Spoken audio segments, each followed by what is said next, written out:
Kama mama yako yuko hai, hauna sababu ya kuacha kumshukuru Mungu.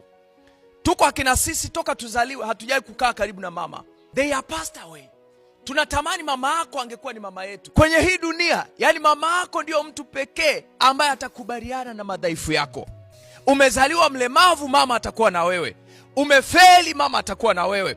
Umeshindwa, mama atabakia kuwa na wewe. Ndio maana hata Biblia inathibitisha, inasema mwana mwenye hekima humfurahisha babaye, lakini mwana mpumbavu ni mzigo kwa mamaye. Mama yako yuko tayari kukubeba wewe kama mzigo. Kuna majira mama yako alitukana kwa ajili yako. Kuna majira walimnyoshea vidole mama yako kwa mabaya kwa sababu ya ujinga wako. Mama aliubeba ujinga wako, ukawa ni mzigo kwake. Mama ni sauti ya Mungu inayosema utaweza. Hata kama dunia nzima itageuka itasema hauwezi, lakini bado utaweza kwa nguvu ya mama. Leo hii tenga muda, mfanye mama yako afurahie. Afurahie kukuzaa mzuri wewe, mlembo wewe, kukuzaa msomi wewe, tajiri wewe. Mfanye mama yako afurahie. Naongea kwa ujasiri, weka akilini mwako, mama yako akifa hakuna atakayeweza kuziba pengo la mama yako. Mama mkwe sio mama yako.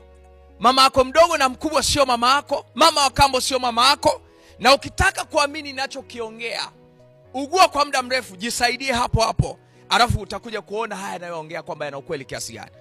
Ila mlinganishe mama yako ukiwa mdogo, umejinyea mara ngapi, umejikojolea mara ngapi, na mama yako bado alikusafisha na bado alikuwa akikufurahia na akikutabilia mema yaje yatokee kwenye maisha yako. Mheshimu mama yako, mpende mama yako, mthamini mama yako.